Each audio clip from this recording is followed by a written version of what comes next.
Are we alone in the universe? Apparently, the Pentagon has been studying and recording everything in a 22 million initiative called Advanced Aviation Threat Identification Program, an initiative that investigates reports of anomalous aerial vehicles, more colloquially known as UFOs, and they even released a video. Dude, this is a fucking drone, bro. There's a whole fleet of them. Look on the ASA. Oh my gosh. They're all going against the wind. The wind's 120 knots from the west. Look at that thing, dude. That's not our LNS though, is it? It's not. That is the LNS, dude. Well, if there's like another thing, it's rotating. Now, here's the interesting thing, because while the government says that the program shut down in 2012, former director of the program, Luis Elizondo, I think it's called, said that actually the program never shut down and is still on. And he also said during an interview with The Times that the video released is just a small sampling of what they've been collecting so far. It seems like they have a huge amount of videos that would prove that anomalous aerial vehicles, also known as UFOs, are a real thing. And speaking of UFOs, 2 weeks ago, Timothy Ella told the world that on June the 25th, 2015, Melanie Martinez raped her. After getting her high on weed, she had oral sex with her and raped her with an unidentified masturbating object, more colloquially known as dildo.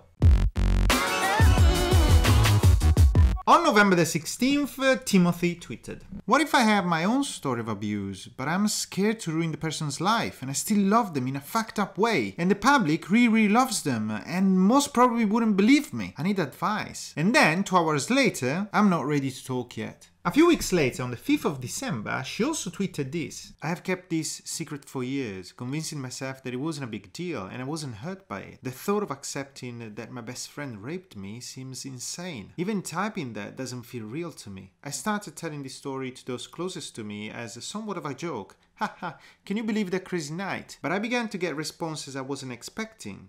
Concerned ones. It's hard to say someone you loved raped you, someone you still love. The thought of writing this and having the world to see terrifies me." Here she carries on narrating what happened that night, ending with, "I'm not sure how to end this story. I'm terrified of the response I'm gonna get. The only reason I do this now is because I'm hoping, because of recent events, people will believe me. If you begin to doubt the abuse taking place in this story, I beg you to imagine her role in this being a man. Girls can rape girls.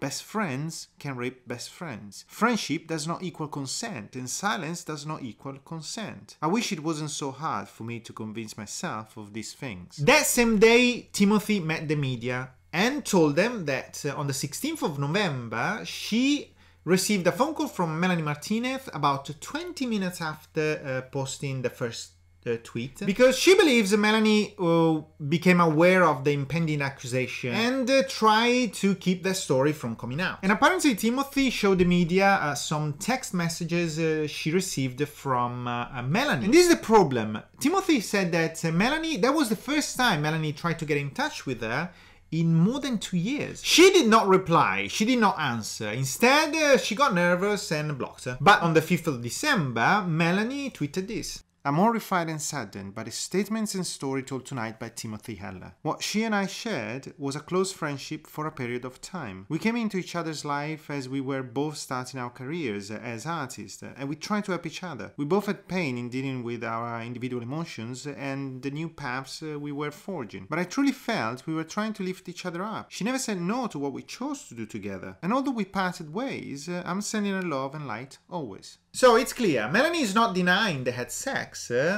or whatever happened.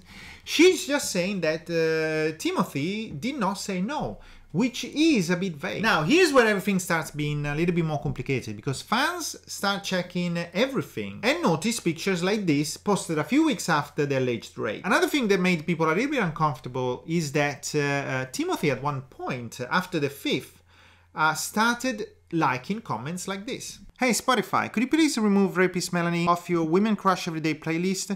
It's fucking disturbing, thank you." Comments that literally go to attack Melanie Martinez, once her best friend. But to be fair, this still doesn't prove anything. And then on the 10th of December, again, Melanie Martinez tweeted this: I understand how hard it could be to see my side of the story, considering no one with a heart would want to invalidate anyone speaking up about this topic. I want to thank my fans who took the time to research the timeline, analyze past Instagram photos, and question the story being told, which reveal her false statements. I trusted so many people in my life who took advantage of that trust for their own personal gain. Please note that my intentions with everything that I do in my life are always pure, and I will never be intimate with someone without their absolute consent. Now, until proven differently, I would normally say, okay, the victim always says the truth. But the only thing I have a problem with is this video Timothy posted on her channel a while back.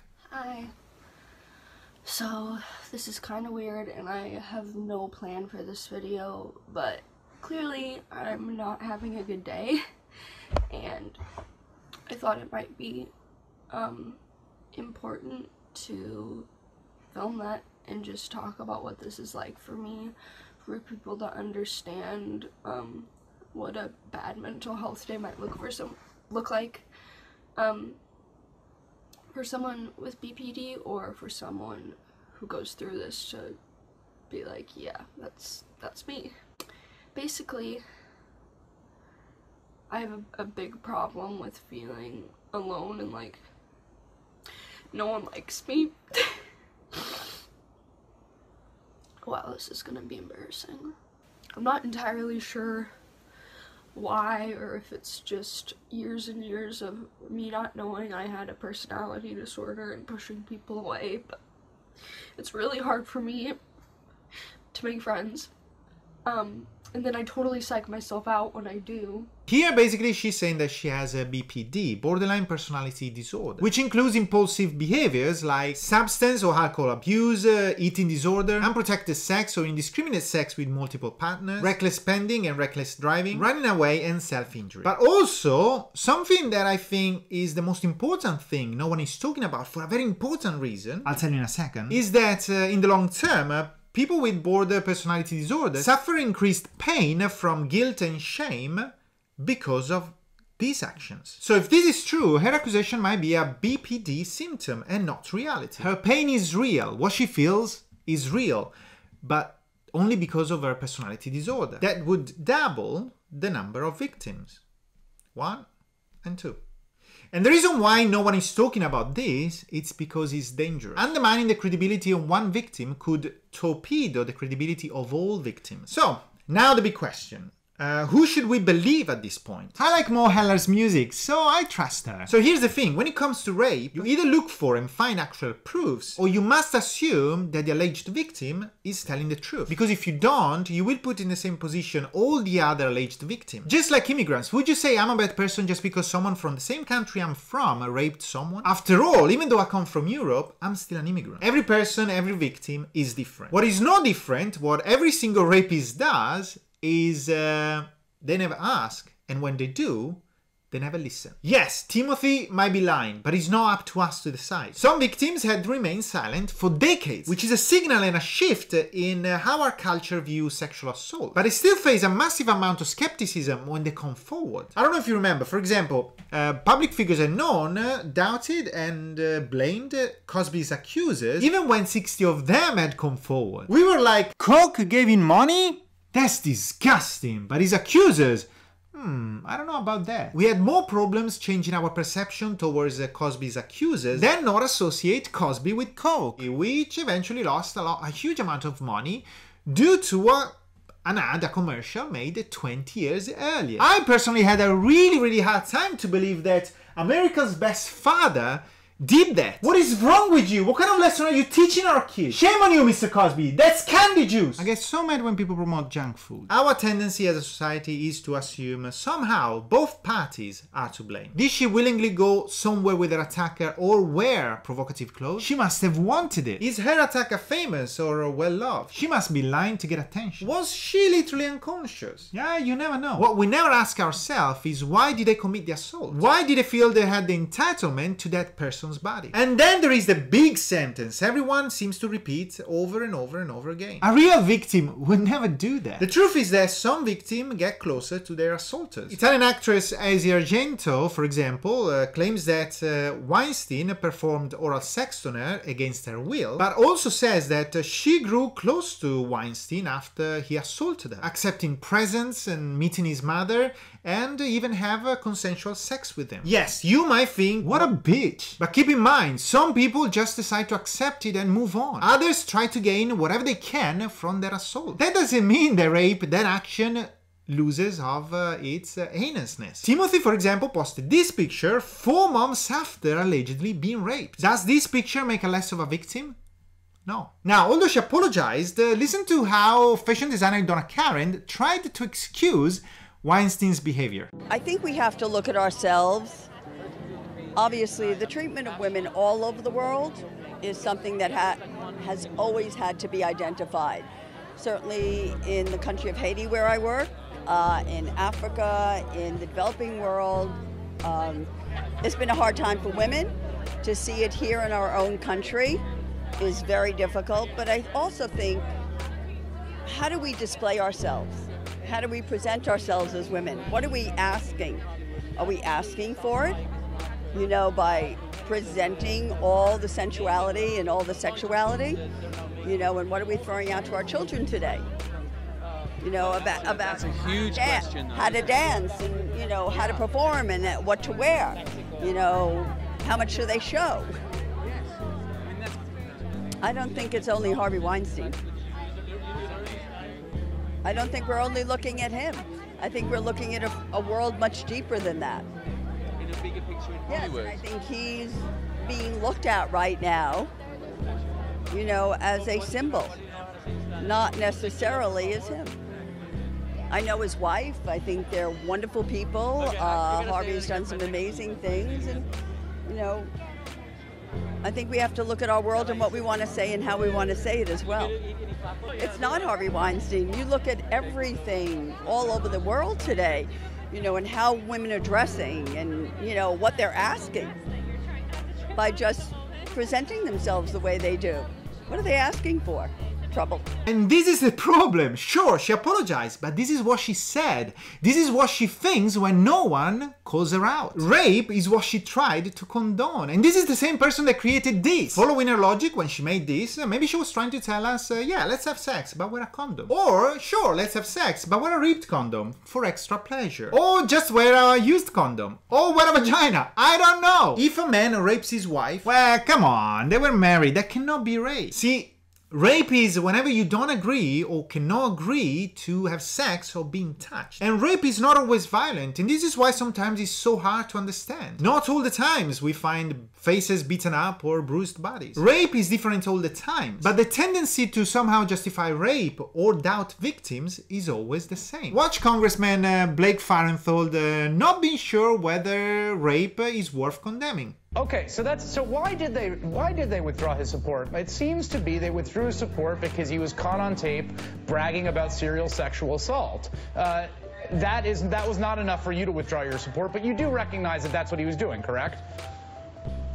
No, I think this was a locker room talk that happened 10 years ago that he's apologized for. It was a private conversation that was off the record. That Congressman, if just happened someone to be off the caught on record tape. said, if someone off the record in a locker room, this was not in a locker room, it was a workplace, said, I really like raping women, would that be locker room talk? Again, it depends. You don't know the entire context. But of you all would be of this. fine with But I'm that. not here If to a tape defend came Donald out- Trump. I don't like what he said. If a tape came out with Donald Trump saying can defend himself on that. If a tape came out with Donald Trump saying that, saying, I really like to rape women, you would continue to endorse it? Again, it would. That would be bad, and I would have to consider. I'd consider it. His body language is embarrassing. And this is the point. We still have problems taking a firm stand against rape. Sometimes it's locker room talk, other times she asked for it. The gender is also very important. While I believe men and women are completely different, in front of the law we all should be equal. Yet, we are not. In Dubai, Australian Alicia Gali was raped and then arrested for being gang raped. In the West, men usually lose their careers. Women are listened, but too often they become unemployable. Right now, the only credible thing a rape victim can do is to record the rape when it happens or collect some DNA samples under their fingernails. And this is generally sad. Listen to what Congressman Ted Poe, a person I have little in common but agree with this time, said. Mr. Speaker, last year, Stanford rapist and champion swimmer Brock Turner was sentenced to a mere 6 months in prison for his disgusting crime, raping an unconscious young woman behind a dumpster in the darkness of night. The judge claimed a prison sentence would have a severe impact on him.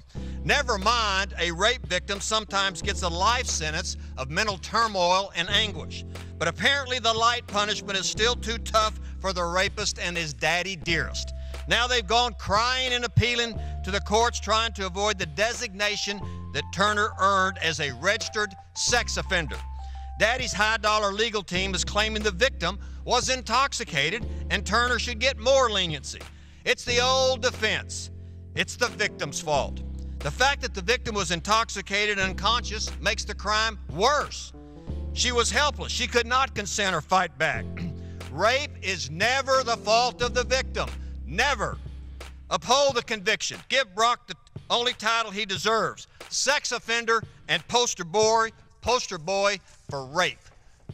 And that's just the way it is.